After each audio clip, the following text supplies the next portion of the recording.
Septi Dwi Pratiwi dari Fakultas Ekonomi Program Studi S1 Manajemen dengan NIM 304021000234. Di sini saya dari kelas Information System and Business Intelligence MJ5B. Adanya saya di sini akan mempresentasikan tugas tentang rancangan keputusan reaktivasi jalur kereta api Madura. Upaya pemerintah Kabupaten Sumeneb, Jawa Timur untuk kembali mengaktifkan jalur kereta api di Madura menemui titik terang setelah PT KAI bersurat kepada Badan Pendapat Pengelolaan Keuangan dan Aset Daerah Sumeneb. Surat dari PT KAI seolah menjadi titik terang bagi warga Sumeneb yang sejak lama mendambakan reaktivasi jalur kereta di Madura untuk memudahkan akses bepergian. Bupati Sumeneb, Ahmad Fauzi, mengatakan Pemkab Sumeneb akan segera menindaklanjuti inventarisasi aset KAI agar tahap selanjutnya bisa segera dilakukan. Dengan adanya reaktivasi jalur kereta api, diharapkan akan memperlancar laju transportasi yang pastinya akan berpengaruh pada kemajuan perekonomian Madura. Saya sebelum ke sini, KAI sudah bersuratan ke BPKAD. Arahnya memang mereka mengarah kepada aset yang mereka miliki lagi mereka data. Ya, mungkin dengan adanya kereta api bisa menjadi efisiensi. Sebelumnya, kita ketahui dulu yuk profil PT Kereta Api Indonesia. PT Kereta Api merupakan badan usaha milik negara yang beroperasi di Indonesia. PT Kereta Api mengelola sistem transportasi kereta api di Indonesia, termasuk perawatan rel, stasiun, layanan kereta api, dan perjalanan kereta api nasional. Mereka memiliki berbagai jenis layanan kereta, termasuk kereta ekonomi, bisnis, dan eksekutif, serta jalur kereta api yang menghubungkan berbagai kota di Indonesia. Selanjutnya, keputusannya diambil, yaitu keputusan unstructured dengan membuat program pembangunan jalur kereta api baru dan reaktivasi lintas non-operasi jalur Madura Bangkalan Sumeneb. Selanjutnya, apa itu reaktivasi jalur kereta api? Reaktivasi jalur kereta api adalah proses menghidupkan kembali atau memulihkan jalur kereta api yang sebelumnya tidak aktif atau terbengkalai. Hal ini bisa melibatkan perbaikan infrastruktur, rel, stasiun, dan sarana perkereta apian lainnya yang mungkin telah terabaikan atau tidak digunakan untuk jangka waktu yang cukup lama. Reaktivasi jalur kereta api dapat membantu meningkatkan konektivitas transportasi kereta api, mengurangi kemacetan jalan raya, dan mendukung transportasi berkelanjutan. Selanjutnya ada faktor dan latar belakang dalam reaktivasi jalur kereta api Madura. Yang pertama, apa saja yang akan dilakukan dalam program ini? Yaitu ada pembangunan jalur kereta api, stasiun, dan infrastruktur lainnya. Program ini mencangkup pembangunan jalur kereta api baru di Pulau Madura yang menghubungkan berbagai kota dan wilayah di pulau tersebut. Pembangunan stasiun-stasiun kereta api yang sesuai dengan rute yang telah ditentukan, serta pembangunan jaringan dan layanan kereta api antar kota dan sistem persinyalan, telekomunikasi, dan kelistrikan. Selanjutnya, mengapa stasiun ini diaktifkan kembali? Yaitu untuk kebutuhan transportasi, pengurangan kemacetan, dan meningkatkan pertumbuhan ekonomi. Pertumbuhan ekonomi dan populasi di Pulau Madura telah meningkatkan kebutuhan akan transportasi yang lebih efisien dan cepat. Kereta api dianggap sebagai alternatif yang lebih efisien daripada transportasi darat konvensional. Pembangunan jalur kereta api bertujuan untuk mengurangi kemacetan lalu lintas di jalan raya, terutama selama musim liburan atau arus mudik. Selanjutnya, siapa saja yang terlibat di sini? Yaitu ada pemerintah badan usaha kereta api, kontraktor, dan konstruksi. Proyek ini diinisiasi dan didanai oleh pemerintahan daerah atau pusat. Pemerintah memainkan peran dan kunci dalam perencanaan, pendanaan, pengembangan, dan pengelolaan jalur kereta api baru.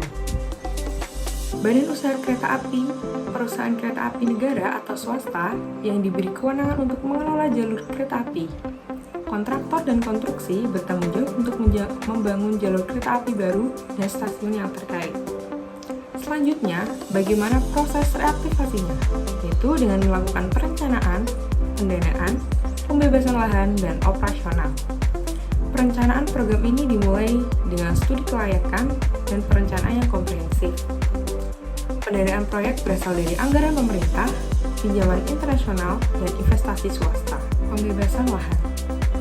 Untuk membangun jalur kereta api, lahan yang diperlukan harus dibebaskan dari pemilik sebelumnya. Hal ini melibatkan negosiasi atau pembelian paksa. Konstruksi dan kontraktor akan memulai konstruksi jalur kereta api dan stasiun yang melibatkan pemukiman rel, pembangunan stasiun, dan lainnya. Operasionalisasi setelah selesai, jalur kereta api akan dioperasikan dengan penjadwalan perjalanan, pemesanan tiket, dan penyelenggaraan layanan kereta api. Selanjutnya, ada beberapa bagian atau divisi yang terlibat. Yang pertama, ada produksi. Produksi dalam hal ini harus tetap terlibat. Selanjutnya ada marketing, di mana marketing termasuk bagian yang terlibat untuk mempromosikan bahwa stasiun Jalur Madura akan diaktifkan kembali. Yang ketiga ada sumber daya manusia. Sumber daya manusia dalam proyek ini sangat penting. Keuangan dan akuntansi pasti juga sangat penting untuk pendanaan pembangunan jalur kereta api ini. Yang kelima ada ICT, ini terlibat, dan umum terlibat. Selanjutnya, masuk ke dalam informasi keputusan. Jadi mendorong program reaktivasi itu masuk dalam salah satu prioritas rencana pembangunan jangka menengah nasional tahun 2024 hingga tahun 2029. Reaktivasi ini memerlukan biaya yang cukup besar, terutama dari pusat. Provinsi dan kabupaten atau kota di Madura juga perlu berkontribusi nyata, termasuk menggandeng pihak ketiga atau penanam modal dari swasta. Ketua Komisi B DPRD Jawa Timur, Ariyadi Mustafa mengatakan, secara regulasi, reaktivasi rel kereta api Madura merupakan amanat Perpres nomor 80 tahun 2019. Percepatan program ini bisa ditempuh, tetapi harus kuat dalam sosialisasi ke masyarakat Madura yang memiliki kultur khas. Kondisi jalur kereta api di Madura sepanjang ratusan meter itu banyak yang sudah hilang dan tersisa tidak lebih dari 20% saja. Melihat kondisinya, tidak heran apabila reaktivasi bakal memakan waktu yang cukup lama. Rencana reaktivasi jalur kereta api Madura sepanjang 225 km yang membentang dari Pelabuhan Kamal di ujung barat Madura di Kabupaten Bangkalan hingga Pelabuhan Kaliangat di ujung timur di Kabupaten Sumeneb. Selanjutnya, ada beberapa informasi yang diperlukan, seperti yang pertama, studi kelayakan. Tahap awal untuk menilai apakah proyek ini layak secara finansial, teknis, dan lingkungan. Informasi tentang permintaan transportasi, biaya konstruksi, dan dampak lingkungan harus dikumpulkan. Yang kedua, ada rencana desain. Desain teknis dan konstruksi jalur kereta api harus dikembangkan. Ini mencakup peta jalur, jenis rel, stasiun, dan fasilitas lainnya. Yang ketiga, ada pembebasan lahan. Informasi mengenai lahan yang diperlukan untuk jalur kereta api, serta proses perolehan dan kompensasi lahan kepada pemiliknya. Yang keempat, adanya perizinan dan regulasi. Informasi mengenai perizinan yang diperlukan dari pemerintah. 4. Peraturan lingkungan dan perizinan konstruksi. Yang kelima, ada data anggaran dan sumber pendanaan. Penutunan anggaran, proyek dan sumber pendanaan termasuk dari dana pemerintah, pinjaman, atau investasi swasta.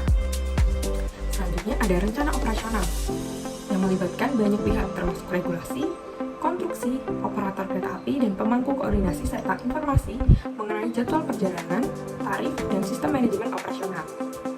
Selanjutnya ada manajemen risiko. Analisis risiko ini terkait dengan proyek, termasuk risiko teknis, keuangan, dan sosial yang harus dilakukan. Jadwal proyek, rencana waktu yang jelas, dan kronologi konstruksi jalur kereta api. Selanjutnya adanya dampak lingkungan.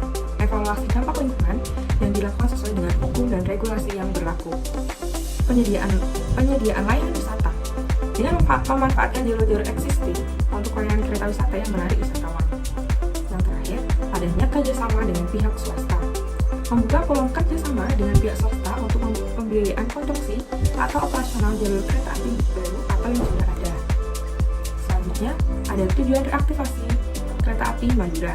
Yang pertama, untuk memenuhi kebutuhan masyarakat akan transportasi massal agar lebih efektif dan efisien. Yang kedua, mendorong pertumbuhan ekonomi. Yang ketiga, mendukung distribusi komoditi di Madura. Yang keempat, pengurangan kemacetan lalu lintas. Selanjutnya, masuk ke dalam inovasi baru yang akan dikembangkan. Menurut saya, inovasi baru yang akan diluncurkan atau diciptakan yaitu adanya kereta api cepat. Dengan adanya jalur kereta api cepat yang lebih memudahkan lagi untuk para penumpang menuju kota tujuan dengan waktu yang singkat. Kereta api cepat ini dioperasikan dengan menggunakan sumber daya listrik. Namun, di sini kami akan menginovasikan kereta api cepat, yaitu kereta api tanpa emisi yang disebut dengan Infinity Train, di mana nantinya tidak lagi mengandalkan pembangkit listrik sebagai pengisi dayanya, akan tetapi menggunakan baterai yang bisa diisi ulang dengan memanfaatkan gaya gravitasi. Hal menariknya adalah kemampuannya untuk mengisi ulang daya saat bergerak. Fortescue mengatakan baterai listrik akan diisi ulang dengan menggunakan gaya gravitasi selama kereta berjalan di bagian trek menurun dari jaringan relnya.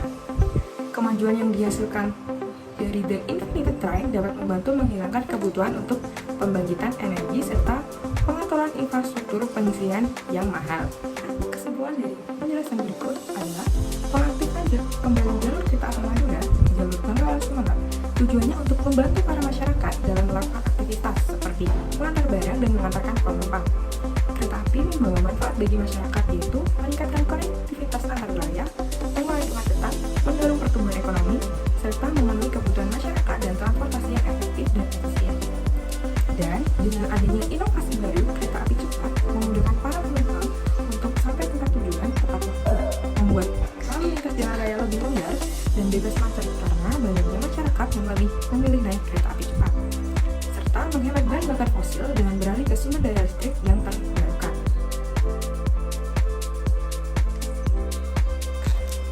Cukup sekian dari saya. Apabila ada salah kata, mohon dimaafkan.